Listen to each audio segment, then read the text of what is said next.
Hello दोस्तों, स्वागत है आप सभी के एडीएस क्लासेस में। लेक्चर नंबर 3 हम लोग डिस्कस करने वाले हैं आपका थर्मल इंजीनियरिंग का। और आई होप आप सभी लोग लेक्चर को अच्छे से देख रहे होंगे और नोट्स जो है आप टेलीग्राम चैनल पे जाके उसका जो है पीडीएफ आप वहाँ पे डाउनलोड करके उसको आराम से बनाओ और पीवाई के क्वेश्चंस भर के लगाओ और सारे क्वेश्चंस जो आपको यहाँ पे लगने वाले हैं। तो लेक्चर 3 में भी आज हम लोग थर्मल इंजीनियरिंग के एक बहुत ही इंपॉर्टेंट टॉपिक डिस्कस करने वाले हैं। और ये जो टॉपिक हम आज डिस्कस करेंगे इससे मिनिमम एक क्वेश्चन आपको हर किसी न किसी एग्ज़ाम में देखने को मिलने वाला है। इसीलिए यहाँ पे ये सारे जो पॉइंट है बड़े ही इजी पॉइंट होते हैं, बट इसी इजी पॉइंट में भैया आप एग्ज़ाम में फंसते भी हो, तो इसलिए आपको यहाँ पे अच्छे से सुनना है। तो लेक्चर नंबर 3 जो हमारा रहेगा इसमें हम डिस्कस करने वाले हैं। सबसे पहले तो जो थर्मोडायनेमिक्स का लॉ होता है, ये जीरोथ लॉ ऑफ थर्मोडायनेमिक्स समझेंगे अच्छे से, और इससे क्या क्वेश्चंस ऑब्जेक्टिव पूछे जाते हैं हर एग्ज़ाम में, इससे क्वेश्चन देखने को मिलता ही है। तो ये बहुत इंपॉर्टेंट टॉपिक हो जाता है। फिर समझेंगे इस लेक्चर में कि भाई थर्मामीटर जो होता है वो आप यूज़ भी करते हो जब आपको फीवर वगैरह आता है, बुखार आता है, तो एक थर्मामीटर यूज़ करते हो। तो अलग अलग तरह के थर्मामीटर्स होते हैं जो आपको टेम्परेचर को मेजर करते हैं, और जो टेम्परेचर आप मेजर करते हो उसके लिए भी एक टेम्परेचर स्केल होता है। ठीक है, अलग अलग तरह के स्केल होता है। अगर आपको दिमाग में कुछ याद आ रहा होगा तो भाई आपका कौन कौन से स्केल हो गया, डिग्री सेल्सियस हो गया, डिग्री फ़ारेनहाइट हो गया, ये सब सारे क्या स्केल है। तो ये सारे टॉपिक जो है इस हम लोग यहाँ पे समझने वाले हैं बड़े अच्छे से। तो सबसे पहले देखो बात करेंगे जो जीरोथ लॉ ऑफ थर्मोडायनेमिक्स है, जो सिंपल से इसका फंडा है लॉ का, वो बात करते हैं। जीरोथ लॉ में बोलता क्या है पहले ये समझो, ठीक है, बहुत इंपॉर्टेंट है। और ये क्या मेज़र करता है जिससे एक ऑब्जेक्टिव क्वेश्चन हर बार पूछा जाता है। बोलता ये कि सपोज दैट कि भाई एक कोई बॉडी है सी और कोई दूसरा एक बॉडी है, मान लो ये बॉडी है ए, और ए और सी है, ए एंड सी की जो टेम्परेचर है डी इज़ इक्वल टू यहाँ पर है टी सी। समझ में आ गया। कोई थर्ड बॉडी है जिस बॉडी का हम लोग नाम दे देते हैं क्या, बी नाम दे देते हैं, और ये बोला कि भाई टेम्परेचर ऑफ बी है वो इक्वल है टेम्परेचर सी। तो इन दोनों इक्वेशन से आपको ये समझ में आ गया होगा, क्या समझ में आ रहा होगा कि भाई टेम्परेचर जो है ए इज़ इक्वल टू क्या होगा, टेम्परेचर ऑफ बी। तो ये तो एक नॉर्मल सा भाई इक्वेशन है। अगर ए और सी का टेम्परेचर आपस में बराबर है, बी और सी का आपस में बराबर है, तो ए और बी तो आपस में बराबर होंगे ना। तो बस यही जीरोथ लॉ ऑफ थर्मोडायनेमिक्स है। तो अब इसका मेजरमेंट जो होता है, जीरोथ लॉ का यूज़ हम लोग कहाँ पे करते हैं, तो अभी हम लोग यहाँ पे आगे देखने वाले हैं कि जीरोथ लॉ का जो यूज़ होता है हम लोग टेम्परेचर को मेजर करने के लिए यूज़ करते हैं। वेरी इंपॉर्टेंट, यहाँ से क्वेश्चन आपका ऑब्जेक्टिव यही पूछ गया कि कौन सा ऐसा थर्मोडायनेमिक्स का लॉ होता है जिसका यूज़ हम लोग टेम्परेचर को मेजर करने के लिए करते हैं। तो टेम्परेचर को मेजर करने के लिए कौन सा लॉ यूज़ करेंगे हम लोग, जीरोथ लॉ ऑफ थर्मोडायनेमिक्स। अब बात आती है कि ठीक है आप टेम्परेचर को तो मेजर कर लेते हो, बट कौन सा ऐसा डिवाइस होता है जिसके हेल्प से हम लोग टेम्परेचर को मेजर करते हैं थर्मोडायनेमिक्स में। उन सभी डिवाइस का नाम यहाँ पे दिया जाता है भैया क्या, थर्मोमीटर। क्या बोलेंगे, थर्मोमीटर एक ऐसा डिवाइस होती है जिसके हेल्प से हम लोग यहाँ पे क्या करते हैं, टेम्परेचर को मेजर करते हैं। और किसी ने पूछा भाई ठीक है थर्मोमीटर तो है वो टेम्परेचर को मेजर करता है, लेकिन ये कैसे मेजर करता है, मतलब हर एक अलग अलग तरह का भी हम लोग थर्मोमीटर देखने वाले हैं, और हर थर्मोमीटर की एक थर्मोमेट्रिक ठीक है प्रॉपर्टी होती है। इससे भी ऑब्जेक्टिव क्वेश्चंस बहुत पूछे जाते हैं, आपके आरआरबी विजय में भी आए हुए हैं कि थर्मोमेट्रिक प्रॉपर्टी जो होती है ये हेल्प करता है हर एक थर्मोमीटर का टेम्परेचर को फाइंड आउट करने के लिए। और अभी हम लोग जब अलग अलग तरह का थर्मोमीटर डिस्कस करेंगे तो वहाँ पर ये सारी थर्मोमेट्रिक प्रॉपर्टी निकल के जो है आएगी। तो जीरोथ लॉ आपको यहाँ पे ये समझ में आया होगा कि जीरोथ लॉ कुछ नहीं है, यहाँ पे तीन बॉडी होते हैं, और अगर अगर बी के बराबर है, ए अगर सी के बराबर है और बी अगर सी के बराबर है, मतलब क्या टेम्परेचर के फॉर्म में बात कर रहे हैं, तो टेम्परेचर ऑफ ए जो है वो टेम्परेचर ऑफ बी वाले बॉडी के बराबर होगी। ये चीज़ क्लियर हो गया। अब मुझे एक चीज़ बताना, ठीक है, कि कुछ चीज़ें हम यहाँ पे बात करने वाले हैं कि सपोज़ आप अभी समर सीजन है, गर्मी का मौसम है, आते हो रूम पे आते हो और डायरेक्ट क्या करते हो, फ़ैन स्टार्ट करते हो। भैया ये फ़ैन स्टार्ट हो गया, घूमने लगा। तो आप जब आते हो कमरे के अंदर तो आपको भैया फील होती है पहले हॉटनेस, मतलब आपको क्या फील हो रही है, हॉटनेस मतलब गर्मी लग रही है। जैसे फ़ैन के नीचे आते हो भैया आपको थोड़ा सा कोल्डनेस फील होने लगी, भैया आपको क्या होने लगी, भैया आपको थोड़ा सा ठंडा लगने लगा। क्यों, क्योंकि आपके बॉडी से जो है किसका ट्रांसफ़र हो गया, आपके बॉडी से हीट का ट्रांसफ़र हो गया। तो यहाँ पे सिर्फ ये बताना चाहता हूँ कि जो एक हॉटनेस और कोल्डनेस का जो फिनोमिनन होता है, मतलब आपको कभी जो गर्म और ठंडा जो लगता है वो कुछ नहीं होता भैया, वो क्या होता है नॉर्मली आपका हॉटनेस और कोल्डनेस जो होता है ये नॉर्मली हमारा क्या होता है, हीट ट्रांसफ़र का एक फंडा होता है। ठीक है, कि भाई अगर बॉडी से हीट का ट्रांसफ़र हो जा रहा है तो आपको कोल्ड फील हो रही है, और अगर वही हीट अगर आपके बाहर से आपके बॉडी के अंदर में जब आ जाता है, जब आप मान लो कहीं घूमने निकलते हो, बाहर गर्मी का मौसम बहुत ज़्यादा है और आपके बॉडी के अंदर में अगर वो हीट आती है तो आपको वहाँ फिर हॉटनेस फील होने लगता है।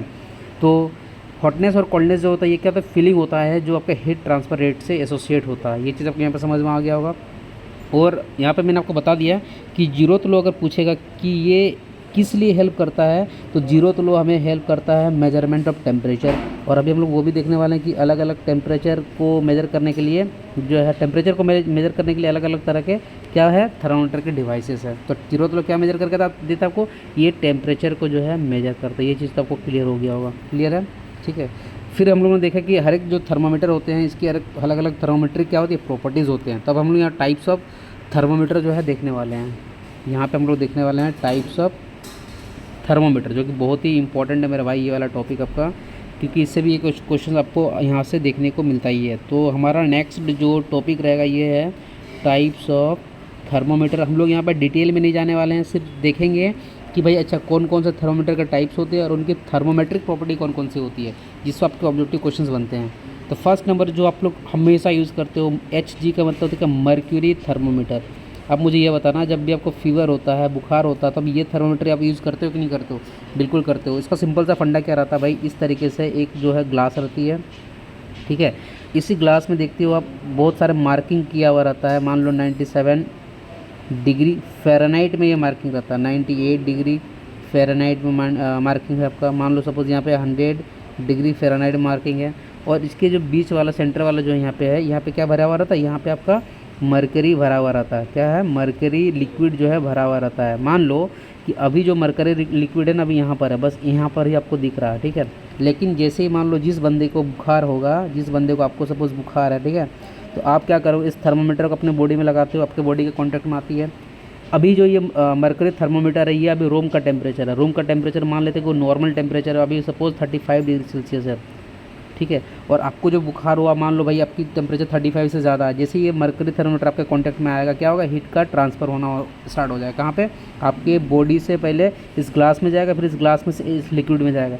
जैसे इस लिक्विड में, ये मरकरी लिक्विड का हीट का ट्रांसफ़र जैसे इसमें होगा, तो आपको पता है कि भाई जब भी किसी लिक्विड को बाहर से हम लोग हीट देते हैं, बाहर से अगर हम लोग हीट का सप्लाई करेंगे, तो क्या होगा, वो एक्सपेंशन होना उसका स्टार्ट होने लगता है, मतलब वो फैलना स्टार्ट कर देता है, क्योंकि वो वेपर के फॉर्म में बनने की कोशिश करता है। तो यहाँ पर भी वही होगा, जैसे ही मरकरी का टेम्परेचर बढ़ेगा भैया, ये धीरे धीरे इस तरीके से, आपको नहीं लगता है कि इस ग्लास वाले में ये ऊपर चढ़ते चला जाएगा, और जैसे ही ऊपर चढ़ेगा तो आपको बगल में एक रीडिंग दिखेगा। अच्छा भाई स्टार्टिंग में यहाँ पे था 97 में था, जब ये आपके बॉडी के कॉन्टैक्ट में आया तो ये मान लो 100 पे पहुँच गया, तो आपको लगेगा कि हाँ भाई मेरे को क्या फीवर है, क्योंकि बॉडी का जो आपका नॉर्मल टेम्परेचर है उससे आपका बॉडी का टेम्परेचर ज़्यादा है। तो आपको यहाँ से समझ में ये आ रहा होगा कि हाँ यार, ये जो मान लो लेंथ यहाँ पे मरकरी कॉलम में चेंज हो रहा है मरकरी का, और वॉल्यूम चेंज हो रहा है, तो उसी के हेल्प से आपको क्या पता चल रहा है, टेम्परेचर यहाँ पे मेजर कर पा रहे हो। तो यही यहाँ पे जो वॉल्यूम और लेंथ जो आपका यहाँ पे चेंज हो गया इस मरकरी थर्मामीटर का, ठीक है, वॉल्यूम और लेंथ जो आपका यहाँ पे चेंज हो गया है, तो इसी चीज़ को बोला जाता है क्या, थर्मोमेट्रिक प्रॉपर्टी। तो इन केस ऑफ मरकरी जो आपका थर्मामीटर होता है, इसमें थर्मोमेट्रिक प्रॉपर्टी की बात करेंगे तो क्या होगा, वॉल्यूम और लेंथ। ये क्वेश्चन तो आपका एक यहीं से बन गया, वॉल्यूम और लेंथ के हेल्प से आप यहाँ पे टेम्परेचर को मेजर कर पा रहे हो, ठीक है। अब दूसरा एक थर्मोमीटर रहता है जिसको हम लोग बोलते हैं कि थर्मोकपल, इसको बोलते हैं थर्मोकपल। अब थर्मोकपल भी एक सेटअप रहता है, इसमें क्या होता है कि दो अलग अलग तरह के वायर, डिसिमिलर वायर को भाई यहाँ पे कनेक्ट किया जाता है। और मान लो यहाँ का टेम्परेचर T1 है, यहाँ का टेम्परेचर T2 है, और यहाँ पर इसको किसी एक ऐसी जगह पे यहाँ पर डिप कर दिया जाता है, इस जंक्शन को, जहाँ के टेम्परेचर आपको पता रहती है। मतलब T1 जो टेम्परेचर आपको नोन रहेगा, क्या रहेगा, आपको पता रहेगा, T2 का पता नहीं रहेगा। लेकिन जैसे ही आप यहाँ पे टेम्परेचर डिफरेंस क्रिएट किए हो इस आपका इस वाले जंक्शन के कारण, और ये दोनों ही जो आपके वायर है ये मेटालिक वायर होते हैं, अलग अलग मेटल के बने रहते हैं, तो यहाँ पर एक फिनोमिनन होता है, सीबेक इफेक्ट होता है। क्या होता है, सीबेक इफेक्ट। सीबेक इफेक्ट ये बोलता है कि भाई आपका जो यहाँ पर चेंज इन टेम्परेचर जो हो रहा है T1 और T2 में, उसके कारण एक EMF जनरेट हुआ, जिसको बोलते हैं कि इलेक्ट्रोमोटिव फोर्स। और ये इलेक्ट्रोमोटिव फोर्स जो आप जनरेट किए हो, ये गैल्वेनोमीटर वगैरह जो डिवाइस होती है उससे आराम से आप मेजर कर सकते हो, और ये directly proportional to change in temperature होता है। तो एक T1 तो आपको पता रहेगा, T2 एक अननोन रहेगा। तो अगर आपको EMF पता चल गया तो आपको T2 तो आराम से निकाल सकते हो। तो आपको ये समझ में आ गया होगा कि इन केस ऑफ थर्मोकपल, ये जो आपका थर्मोकपल का जो आपका एक थर्मोमीटर होता है, इसके केस में थर्मोमेट्रिक प्रॉपर्टी क्या होना चाहिए, EMF होना चाहिए, जिसको हम इलेक्ट्रोमोटिव फोर्स बोलते हैं, या तो फिर वोल्टेज होना चाहिए। ये क्वेश्चन भाई आया हुआ है, क्लियर हो गया इसमें भी। चलो ठीक है, अब हम लोग दूसरा बात करते हैं मरकरी थर्मोमीटर, तो आपको हमने क्लियर कर दिया। लास्ट थर्ड नंबर का हम लोग बात करेंगे, ठीक है। थर्ड नंबर का जो थर्मोमीटर है ये आपका रेजिस्टेंस थर्मोमीटर है। थर्ड नंबर का जो बात करेंगे हम लोग, रेजिस्टेंस थर्मोमीटर। सारे ही थर्मोमीटर यहाँ पे क्या कर रहे हैं भैया, सारे ही थर्मोमीटर जो होते हैं यहाँ पे टेम्परेचर को मेजर कर रहे हैं, बट सब में जो इनका फंडा है टेम्परेचर को मेजर करने का वो अलग अलग है। इसमें भी कुछ नहीं होता भाई, इसमें व्हीटस्टोन ब्रिज प्रिंसिपल का जो है यूज़ करके जो है अननोन रेजिस्टेंस को फाइंड आउट करके इसमें टेम्परेचर को मेजर किया जाता है, ठीक है। तो आपको सिर्फ यहाँ पे यही याद रखना है कि जो रेजिस्टेंस थर्मोमीटर होता है जिसको हम लोग थर्मिस्टर भी बोलते हैं, इसमें कौन सा प्रिंसिपल का यूज़ किया जाता है, व्हीटस्टोन ब्रिज। हमको अब डिटेल में नहीं जाना कि व्हीटस्टोन ब्रिज कैसा है नहीं है, आप खाली याद रखो कि इसमें व्हीटस्टोन ब्रिज जो होता है उसी प्रिंसिपल का यूज़ करके जो अननोन रेजिस्टेंस होते हैं उसको हम लोग फाइंड आउट करते हैं। और ये जो रेजिस्टेंस होते हैं इनका टेम्परेचर का फॉर्म में कुछ एक इक्वेशन बना हुआ रहता है, उसको जब वहाँ पर हम लोग पुट करेंगे तो उसके हेल्प से हमें क्या मिल जाता है, उसके हेल्प से हम लोग यहाँ पर टेम्परेचर को मेजर कर लेते हैं। तो थर्मिस्टर या तो रेजिस्टेंस थर्मोमीटर जहाँ भी आएगा वहाँ पूछेगा कि बताओ इसकी थर्मोमेट्रिक प्रॉपर्टी कौन सी है, तो इसकी थर्मोमेट्रिक प्रॉपर्टी कौन सी हो जानी चाहिए, इसकी थर्मोमेट्रिक प्रॉपर्टी हो जाएगी आपकी टेम्परेचर। तो ये आपका थर्ड नंबर का हो गया। चलो फोर्थ नंबर और फिफ्थ नंबर का बात करते हैं, बड़ी ईजी है। फोर्थ और फिफ्थ है जो ये कांस्टेंट वॉल्यूम थर्मोमीटर होता है, ठीक है, कांस्टेंट वॉल्यूम थर्मोमीटर। और फिफ्थ जो होता है कांस्टेंट प्रेशर थर्मोमीटर होता है। मान लो कहीं पर अगर आपको सपोज़ ये क्वेश्चन पूछ दिया, बताओ कि कांस्टेंट वॉल्यूम थर्मोमीटर में जो टेम्परेचर मेजर करते हो उसमें जो थर्मोमेट्रिक प्रॉपर्टी होती क्या होती है। अगर कांस्टेंट वॉल्यूम रहेगा तो याद रखना कांस्टेंट प्रेशर का कुछ फंडा होता है जिसके हेल्प से यहाँ पर आप टेम्परेचर को मेजर कर लेते हो। तो कांस्टेंट प्रेशर यहाँ पे क्या हो जाएगी, इसकी थर्मोमेट्रिक प्रॉपर्टीज़ हो जाएगी। और कांस्टेंट प्रेशर के केस में जस्ट अपोजिट इसमें कांस्टेंट वॉल्यूम जो है आपकी क्या हो जाएगी, थर्मोमेट्रिक प्रॉपर्टी हो जाएगी। क्लियर यहाँ पे, चलो ठीक है। अब हम लोग कुछ थोड़ा सा एक देखने वाले का टेम्परेचर स्केल के बारे में बात करेंगे जो कि बहुत ही इंपॉर्टेंट, ठीक है भाई। आप सोचते हो ना कि टेम्परेचर स्केल ये क्या चीज़ है, जैसे आप बचपन से यूज़ करते हो ना कि लेंथ उनको मेजर करने के लिए अलग अलग तरह के स्केल यूज़ करते हो, तो उसी तरह से एक होता है भैया टेम्परेचर स्केल। और ये टेम्परेचर स्केल से ही आपको समझ में आता है कि हाँ आपको कितनी गर्मी लग रही है और ये कितनी ठंडा लग रहा है। मतलब कोई एक ऐसा साइंटिस्ट था, दो अलग अलग साइंटिस्ट के नाम की बात करें, एक सेल्सियस का क्या हो गया, एक भाई नाम लेंगे हम लोग सेल्सियस जो है उसका नाम लेने वाले हैं, और एक फ़ारेनहाइट का, ठीक है, एक फ़ारेनहाइट, वेट फ़ारेनहाइट।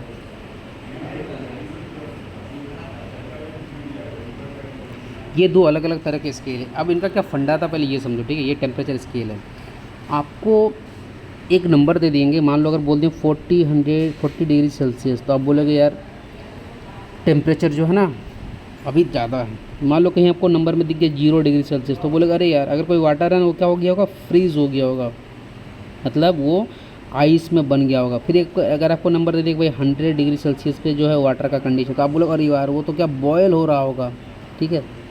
उसी तरह के यहाँ से अगर मान लो फ़ारेनहाइट स्केल में बात करें कि जो इसका आइस टेम्परेचर होता है वो क्या था 32 डिग्री फ़ारेनहाइट होती है। और अगर इसका बॉयल टेम्परेचर की बात करो या स्टीम टेम्परेचर जिसको बोलते हैं, इसकी बॉयल टेम्परेचर जो होती है 212 डिग्री फ़ारेनहाइट है। दोनों ही साइंटिस्ट अलग है, दोनों ही का वाटर के केस में मान लो कि अगर वाटर H2 है तो एक बोलता है कि जो वाटर है ना वो 32 डिग्री फ़ारेनहाइट में जो है जमता है, इसने बोल दिया 0 डिग्री सेल्सियस पे जमता है। इसने बोला 212 डिग्री फ़ारेनहाइट पे बॉयल होगा, इसने बोला 100 डिग्री सेल्सियस पे जो है बॉयल होगा। तो पहले सेल्सियस और फ़ारेनहाइट दो अलग अलग साइंटिस्ट हो गए। मान लो कि इसी वर्ल्ड में जो है भाई अलग अलग ये कंट्री में रहे होंगे, तो इन्होंने अलग अलग तरीके से जब इन लोगों का अपना ऑब्जर्वेशन एक देखा कि हाँ भाई पानी जो है जम गया, तो उसको जम गया तो उस टेम्परेचर को एक नाम दे दो क्या 0 डिग्री सेल्सियस। मान लो अगर इन लोग कुछ नहीं नाम देते तो आपको कुछ समझ में आता है कि हाँ जो टेम्परेचर है भाई 0 डिग्री सेल्सियस पे ही पानी जमता है, कुछ पता चलता है, नहीं पता चलता। तो ये अलग अलग साइंटिस्ट ही अपने जहाँ पे रिसर्च वगैरह करते होंगे उसके अकॉर्डिंग जो है ये आइस टेम्परेचर बॉइलिंग जो टेम्परेचर होता है वाटर का, सपोज इन लोगों ने डिसाइड कर लिया कि ये होता है। मतलब कोई भी चीज़ अगर 100 डिग्री सेल्सियस पे पहुंचा दो उसको भाई वो मतलब वाटर के केस में तो वो बॉयल होने लगेगा। तो ये फंडा आपको समझ में आ गया। अब जब मान लो ये कि दुनिया में भाई सब कुछ जब आपस में कोलैबोरेशन होना स्टार्ट हुआ, भाई ये जब पता चला कि हाँ भाई फ़ारेनहाइट भी एक साइंटिस्ट है, सेल्सियस भी एक साइंटिस्ट है, तो बोला कि भाई चलो अब आपने एक अलग स्केल लेके चला कि आपने भाई आइस टेम्परेचर को भाई 0 डिग्री सेल्सियस रखा और स्टीम टेम्परेचर या बॉइलिंग टेम्परेचर जो होती है उसको 100 डिग्री सेल्सियस रखा। मैंने रखा 32 और 212।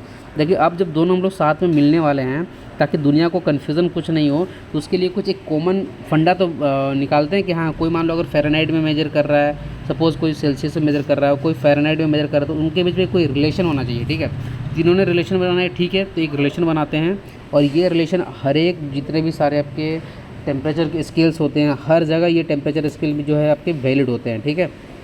तो ये क्या इन्होंने बोला कि चलो एक इक्वेशन लिखते हैं हम लोग, T minus T I very important upon T S minus T I is equal to constant. अब यहाँ पे थोड़ा समझो, इससे क्वेश्चन भर भर के मेरे भाई पूछे जाते हैं मेरे दोस्त, इसलिए बहुत इंपॉर्टेंट ये सारे पॉइंट है। टी जो है यहाँ पे कोई भी एक अननोन टेम्परेचर है, टी क्या है, कोई भी एक अननोन टेम्परेचर जो आपको निकालना है। टी आई यहाँ का मतलब हो गया कि कोई भी एक आइस टेम्परेचर है, कोई आइस टेम्परेचर का मतलब समझ में आ गया होगा भाई, फ्रीजिंग टेम्परेचर। और टी एस जो है यहाँ पे जो स्टीम टेम्परेचर इसको बोल दो, या तो बॉइलिंग पॉइंट का टेम्परेचर बोल दो, क्लियर है, ये कांस्टेंट है। अब यही फंडा यूज़ करते हैं हम लोग किसके लिए, फ़ारेनहाइट के लिए, और क्या बोलते हैं उसका डिग्री सेल्सियस के लिए। तो टी के जगह मान लो जब हम लोग सेल्सियस की बात करेंगे तो उसको सी रखेंगे। आइस टेम्परेचर कितना होता है भाई, 0 डिग्री होता है, अपॉन टी एस इसका हटता है 100, माइनस टी आई होता है 0, इक्वल टू फ़ारेनहाइट का कैसे भाई, अननोन टेम्परेचर ऐप नहीं पता तो ऐप रख दिए, माइनस 32 डिग्री, ठीक है, अपॉन इसका ice freezing steam temperature 212 degree हो गया, माइनस 32। आप इसको सॉल्व करके ले जाओ तो C/5 is equal to F minus 32/9। तो ये जो है आपका सेल्सियस और फ़ारेनहाइट टेम्परेचर का एक रिलेशन निकल के आया है। और अगर मान लो किसी ने बोला कि भाई अगर जब सेल्सियस जो है 40 डिग्री सेल्सियस मेजर करता है तो बताओ जो है फ़ारेनहाइट कितना मेजर करके देगा आपको। तो भाई कुछ नहीं करना, C=40 यहाँ पर रख देंगे और F यहाँ से निकाल के ले जाएंगे कि जब कोई सेल्सियस वाले स्केल में 40 डिग्री सेल्सियस शो करता है, तो जब आप उसको फ़ारेनहाइट स्केल में आप उसको जब देखना चाहोगे तो वो नंबर कितना होगा, तो यहाँ से इस इक्वेशन में रखोगे तो ये आपको निकल के यहाँ से आ जाएगा। आएगा कि नहीं बताइए, बिल्कुल आ जाएगा। उसके बाद मान लो कि हम लोग जानना चाहते हैं कि कौन सा ऐसा टेम्परेचर का रीडिंग है, कौन सा ऐसा टेम्परेचर का रीडिंग है जहाँ पे C और F जो है आपस में बराबर हो गए हैं। क्या हो गए हैं, C और F का जो रीडिंग है ना आपस में बराबर शो कर रहा हो। तो मान लेते हैं कि वो हमें पता नहीं, कि मान लेते हैं कि X ऐसा टेम्परेचर है, टेम्परेचर का जो है रीडिंग है जहाँ पे C और F जो है बराबर हो जाते हैं। तो यहाँ पर C के जगह X रख दो और F के जगह भी X रख दो। इसको जब आप सोल्व करोगे तो X is equal to -40 degree आएगा। तो ये -40 डिग्री ये बता रहा होगा कि जो -40 डिग्री सेल्सियस जो आपको मेजर करके दे रहा है नंबर एक, सेम नंबर आपको फ़ारेनहाइट स्केल भी देता है। तो ये जो है पूरा फंडा रहा भैया टेम्परेचर स्केल का, और इसको आपको याद रखना है क्योंकि इससे क्वेश्चंस बहुत ही ज़्यादा पूछे जाते हैं। क्लियर हो गया टेम्परेचर स्केल आप लोगों को, चलो ठीक है। अब हम लोग कुछ दूसरा टॉपिक पढ़ने वाले हैं, एक एक्सपेरिमेंट देखने वाले हैं। भाई आप केल्विन का भी नाम सुनते हो ना, ठीक है। तो छोटा सा एक पहले एक्सपेरिमेंट देख लेते हैं कि एक एक्सपेरिमेंट किया गया है, इसका हम लोग रिज़ल्ट देखने वाले हैं कि इसका क्या मतलब हो गया। और इससे भी बहुत सारे क्वेश्चंस पूछे गए हैं कि मान लो एक हम लोग बनाते हैं कि PT diagram, pressure and temperature. इधर रख दो प्रेशर को और इधर रख दो आप टेम्परेचर को। अब क्या देखने को मिलेगा कि ये है आपका 0 डिग्री सेल्सियस, और जैसे 0 डिग्री सेल्सियस से पीछे होगा तो ये नेगेटिव में चला जाएगा, ठीक है। और यहाँ पे रख दिया भाई इसका जो मैक्सिमम टेम्परेचर, इसको रख दिया हम लोगों ने 100 डिग्री सेल्सियस। अब मान लो 3 अलग अलग तरह के गैस जो है फिल किया जा रहा है, ABC टाइप के 3 अलग अलग गैस हम लोगों ने लिया और किसी ग्लास में जो है फिल करके उसकी जो टेम्परेचर है वो हम लोगों ने 100 डिग्री सेल्सियस तक पहुँचा दिया, ठीक है। कहाँ तक पहुँचा दिया, 100 डिग्री सेल्सियस तक पहुँचा दिया। तो जैसे इसको हम लोग 100 डिग्री सेल्सियस में, मान लो कि ये गैस A है जिसको 100 डिग्री सेल्सियस तक पहुँचाएँ और उसको फिर छोड़ दिए भाई तुम कूल हो, कितना मतलब तुम जो है कूल होकर किस टेम्परेचर तक जा सकते हो। क्योंकि आपको पता है कि जब मान लो इस गैस के अंदर में आपके मॉलिक्यूल्स होंगे उस गैस के इस ग्लास के अंदर में, जब आप उसको बाहर से हीट दे रहे होगे और जब इसको 100 डिग्री सेल्सियस तक लेके चले जाओगे तो इसकी जो टेम्परेचर है, इसकी जो random energy per unit molecules है वो बढ़ेगी कि नहीं, बढ़ेगी। अब जब ये बढ़ेगी तो भैया इसकी रैंडमनेस, इधर उधर भागने की जो क्षमता वो भी क्या हो जाएगी, बढ़ जाएगी। तो अब हम चाहते हैं कि भैया 100 डिग्री सेल्सियस तक तो मैंने इसको पहुंचा दिया, अब मैं चाहता हूं कि जब मैं बाहर से हीट सप्लाई बंद कर दूं और इसको कूल होने के लिए छोड़ दूं, तो कूल होने के लिए किस टेम्परेचर पे ये कूल होता है वो चीज़ हम देखना चाहते हैं। तो हम लोगों ने देखा भाई कि इसको जब हम लोगों ने एक्सटेंड किया, एक्सटेंड करके एक ऐसा टेम्परेचर, एक ऐसा पॉइंट आया जिस पॉइंट पे जो है ये आके एकदम शांत हो गया, मतलब मॉलिक्यूल सब भैया इसका हिलना डुलना बंद हो गया, रैंडमनेस बंद हो गई एकदम मॉलिक्यूल्स की, ठीक है। उसके बाद ये जो इस पॉइंट पे उसकी जो है एंट्रोपी, हम लोग आगे जब सेकंड लॉ पढ़ेंगे तो एंट्रोपी का कंसेप्ट आता है, एंट्रोपी 0 हो गया, ठीक है। मतलब इस पॉइंट पे आने के बाद जो है उस मॉलिक्यूल के प्रेशर 0 होगा। प्रेशर क्यों 0 हो गया, क्योंकि हमें पता है कि प्रेशर जो होता है ये होता है normal force per unit area. जब भैया गैस के मॉलिक्यूल से एकदम सीधा खड़ा है, जब वो इस वॉल पे गैस के जो आपका ग्लास का जो वॉल है, जो शीशा जो है, इस पर जब ये टकरा ही नहीं रहा तो नॉर्मल फोर्स ही नहीं आएगा, और जब नॉर्मल फोर्स नहीं आएगा तो प्रेशर कहाँ पे आएगा, नहीं आएगा। इस पॉइंट पे हम लोग प्रेशर क्या देख लिए, जीरो देख लिए। रेंडमनेस ऑफ मॉलिक्यूल्स, रेंडमनेस मतलब वो कुछ भाग नहीं रहा, कुछ भी नहीं कर रहा है, तो रेंडमनेस ऑफ मॉलिक्यूल्स भी उस पॉइंट पे जीरो मिल रही है और प्रेशर भी जीरो जीरो मिल रही है।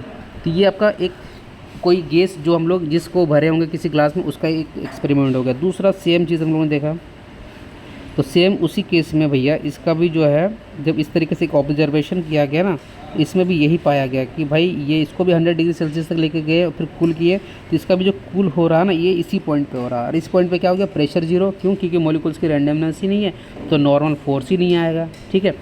और फिर थर्ड एक कोई गैस ले लेते हैं हम लोग।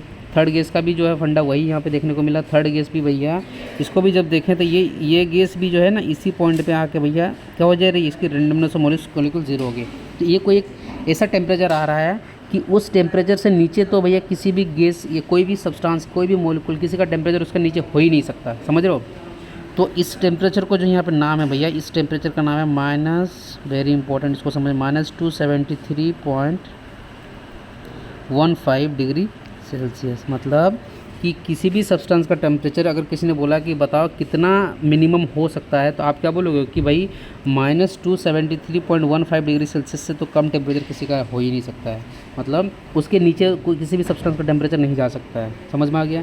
तो ये जो -273.15 जो टेम्परेचर है, आपको वहाँ पर क्या देखने को मिला कि इस टेम्परेचर पर जब भी कोई मॉलिक्यूल्स पहुँचता है तो उस मॉलिक्यूल्स की जो रैंडमनेस होती है, उसकी जो प्रेशर होती है, सब जीरो। मतलब मॉलिक्यूल्स भैया तो कांस्टेंट हो जाता है। ठीक है, उसको कोई मतलब नहीं है। तो इसी पॉइंट को हम लोगों ने नाम दे दिया जीरो केल्विन। तो मतलब ये जो एक्सपेरिमेंट करके देखा होगा किसी ने, तो उसने किसने देखा होगा, केल्विन साहब ने देखा होगा। तो जीरो केल्विन देख लिए। तो आप यहाँ पे हमेशा सुनते हो कि अगर मान लो कोई भी टेम्परेचर सेल्सियस में दिया हुआ है, सपोज T डिग्री सेल्सियस दिया हुआ है, T डिग्री सेल्सियस दिया हुआ, इसको कन्वर्ट करना चाहते हो किसमें, इसको हमको कन्वर्ट करना भैया केल्विन में कन्वर्ट करना। तो क्या करना पड़ता है, प्लस करना पड़ता है। कितना प्लस करोगे इसमें, 273.15 डिग्री। ठीक है, इसको जब ऐड कर दोगे डिग्री सेल्सियस वाले में, तो आपको क्या मिल जाता है, केल्विन मिल जाता है। और एक चीज़ आपको याद रखना है कि जो केल्विन का जो स्केल है, ये एक सिंगल रेफरेंस पॉइंट पे डील करता है। 0.01 डिग्री सेल्सियस में क्या लिखा हुआ है कि अभी आपने जितने भी सारे स्केल देखा, ठीक है, चाहे अपने सेंटीग्रेड का देखा, चाहे फ़ारेनहाइट का देखा, तो उसमें दो रेफरेंस पॉइंट थे, एक आइस पॉइंट वो लेके चलते थे और एक आपका स्टीम वाला पॉइंट। लेकिन जो केल्विन स्केल है ना, केल्विन स्केल ओनली बात करता है किस पे, सिंगल रेफरेंस पॉइंट, जिसको हम लोग बोलते हैं कि triple point of water, triple point of water, triple point of water. और इसी ट्रिपल पॉइंट ऑफ वाटर जो होती है, उसका जो टेम्परेचर होता है ट्रिपल पॉइंट ऑफ वाटर में, वो होती है 0.01 डिग्री सेल्सियस। ये क्वेश्चन पूछा भी जाता है और पूछा गया, अगर आपको पूछा जाएगा बताओ कि प्रेशर कितना होता है ट्रिपल पॉइंट पे, तो ये होती है 0.61 किलो पास्कल। ये समझ में आ गया? अब ट्रिपल पॉइंट पे जो है टेम्परेचर 0 सेल्सियस में दिया हुआ है, इसको केल्विन में कन्वर्ट करना है। ठीक है, कितना हो जाएगा, 0.01 प्लस कर दोगे जब इसको 273.15, ठीक है, 273.15, अब इसको ऐड करोगे तो ये निकल के केल्विन में कितना निकल के आएगा, तो ये निकल के आपके यहाँ से केल्विन की अगर बात करें तो ये निकल के आ जाएगा 273.16 केल्विन। तो ये क्या निकल के आ गया, 1 केल्विन। तो ये आप किसका टेम्परेचर ले रहे हो यहाँ पे, ट्रिपल पॉइंट का टेम्परेचर किस में कन्वर्ट कर लियो, केल्विन में। तो अगर यहाँ से हमको निकालना पड़े कि भाई बताओ 1 केल्विन इज इक्वल टू क्या होगा, 1 केल्विन इज इक्वल टू यहाँ पे क्या होने वाला है। तो यहाँ से जब आप इसको 1 केल्विन निकालोगे ना, ये वाला देखो 1 केल्विन जब यहाँ पे निकालने वाले हो, तो 1 केल्विन इज इक्वल टू हो जाएगा 1/273.16 इतना ऑफ ट्रिपल पॉइंट टेम्परेचर, ये TPA है। तो ये क्वेश्चन यहाँ पे पूछा ही जाता है कि केल्विन स्केल जो होता है, एक केसेस स्केल होता है, एक एब्सोल्यूट स्केल होता है। ठीक है, और केल्विन स्केल जो अगर आपको जीरो, मतलब कोई भी अगर डिग्री सेल्सियस में अगर आपको टेम्परेचर दे के रखा हुआ, अगर उसको हमको केल्विन में कन्वर्ट करना है, तो उसका फंडा क्या भैया, उसको कुछ नहीं करना, उसको 273.1.5 से आपको ऐड कर दो। और ये जो केल्विन स्केल है, ये कौन सा है, ये सिंगल रेफरेंस पॉइंट पे डील करता है। ठीक है, तो चलो एक बार हम लोग क्लास को फिर से एक बार पूरा रिवीजन कर लेते हैं कि हम लोग ने क्या क्या पढ़ा, ताकि इसको आप भूलो नहीं और सारा चीज़ आपको यहाँ से क्लियर हो जाएगा। बहुत सारे फंडा हम लोगों ने यहाँ पे स्टार्ट किया। लेक्चर 3 हम लोगों ने स्टार्ट किया थर्मल इंजीनियरिंग, जिसमें हम लोग समझे कि हमको जीरो लो पढ़ना है, ये मेजर करता है, टेम्परेचर को मेजर करने में हेल्प करता है। थर्मोमीटर जो होता है ये बेस्ड होती है थर्मोमेट्रिक प्रॉपर्टीज़ पे, और थर्मोमेट्रिक प्रॉपर्टी जो होती है उसी के हेल्प से हम लोग टेम्परेचर को मेजर कर पाते हैं, ठीक है। फिर टेम्परेचर स्केल देखा, डिग्री सेल्सियस और डिग्री फ़ारेनहाइट और केल्विन के बारे में हम लोगों ने देखा। डिग्री सेल्सियस और डिग्री फ़ारेनहाइट जो होता है ये आपके 2 रेफरेंस पॉइंट पे डिपेंड करते हैं, बट केल्विन जो होता है वो single reference point, only triple point of temperature जो होती है 0.01 डिग्री सेल्सियस सिर्फ उसी पे डिपेंड करता है। फिर जैसे हम लोग आगे बढ़े तो जीरो लो के बारे में पढ़ा कि जीरो लो कुछ नहीं है, इसमें क्या होती है कि अगर ए और सी जो है आपस में टेम्परेचर में इक्विलिब्रियम है और बी और सी भी इक्विलिब्रियम है, तो ए और बी भी आपस में इक्विलिब्रियम होगा, ठीक है। तो ये हमें समझ में आया। और किसी ने पूछा कि जीरो लो जो होता है ये क्या मेजर करके देता है आपको, तो हमको पता कि जीरो लो जो होता है भैया वो हमें टेम्परेचर जो है मेजर करके देता है। फिर टाइप्स ऑफ थर्मोमीटर हम लोग समझे कि मर्क्यूरी थर्मोमीटर में जो होता है वॉल्यूम और लेंथ के हेल्प से हम लोग टेम्परेचर को मेजर करते हैं, तो इसलिए इसकी जो थर्मोमेट्रिक प्रॉपर्टी हो गई वो क्या हो गई, ये आपकी हो गई आपका लेंथ और वॉल्यूम हो गया, क्लियर है। फिर हम लोग थर्मोकपल देखा, यहाँ पे जो है ईएमएफ या तो वोल्टेज होती है, इसकी थर्मोमेट्रिक प्रॉपर्टी। रेजिस्टेंस वाले में आपका रेजिस्टेंस होता है। कांस्टेंट वॉल्यूम थर्मोमीटर में जो थर्मोमेट्रिक प्रॉपर्टी होती है कांस्टेंट प्रेशर होता है, और कांस्टेंट प्रेशर वाले में जस्ट अपोजिट होता है। टेम्परेचर स्केल देखा हम लोगों ने, फिर टेम्परेचर स्केल के बारे में एक रिलेशन देख लिया, ठीक है। कुछ एक्सपेरिमेंट हम लोग किए और जहाँ पे जो मोलिकुल्स की जो रैंडमनेस या प्रेशर जो जीरो हो रही है उस टेम्परेचर को दे दिया हम लोग, नाम क्या है -273.15 डिग्री सेल्सियस। उससे कम तो किसी भी सब्सटेंस या किसी भी गैस का तो टेम्परेचर कम हो ही नहीं सकता है, ये आप जान लो, ठीक है। तो केल्विन में अगर डिग्री सेल्सियस को कन्वर्ट करना तो ओनली क्या करना पड़ेगा, को 273.5 इसको ऐड कर दो, क्लियर है। तो यहाँ से इतना जितना जो टॉपिक मैंने आपको आज करवाया है इससे बहुत सारे ऑब्जेक्टिव क्वेश्चंस आते हैं, और ये जितना भी चीज़ मैंने करवा दिया इसका जो आपका PDF है ना इस लेक्चर का, ये कहाँ पे मिलेगा आपको, टेलीग्राम में मिलेगा, और उसका लिंक जो है नीचे आपको मोर वाले बटन पे क्लिक करना, वहाँ पे आपको जाके मिल जाएगी, क्लियर है। तो चलो धीरे धीरे इस तरीके से हम लोग चैप्टर को कंप्लीट करते जाएंगे। और आप PY के क्वेश्चन हो आप RS खुरमी का लगा सकते हो या तो यूथ पब्लिकेशंस का लगा सकते हो। अगर आपको लगता नहीं आपने ये सब भी कर लिया है तो आप क्या करो ना कि इंजीनियरिंग सर्विस का एग्जामिनेशन का जो आपका PY के क्वेश्चन आप खरीद लेना, इसका मेडिजी वगैरह का आता है, उसमें जो थर्मो वगैरह का जो क्वेश्चन जो आपके टॉपिक के दिए हुए हैं EAC का, उसका लगाओ। ऑब्जेक्टिव क्वेश्चन रहते हैं भाई, वो बहुत हेल्पफुल होगा आपको, चाहे SSC JEE हो चाहे आपका RRB JEE के लिए, वो आपको बहुत ज़्यादा हेल्पफुल करने वाला है, ठीक है। तो चलिए फिर मिलते हैं किसी नेक्स्ट वीडियो में। So guys thanks for watching this video.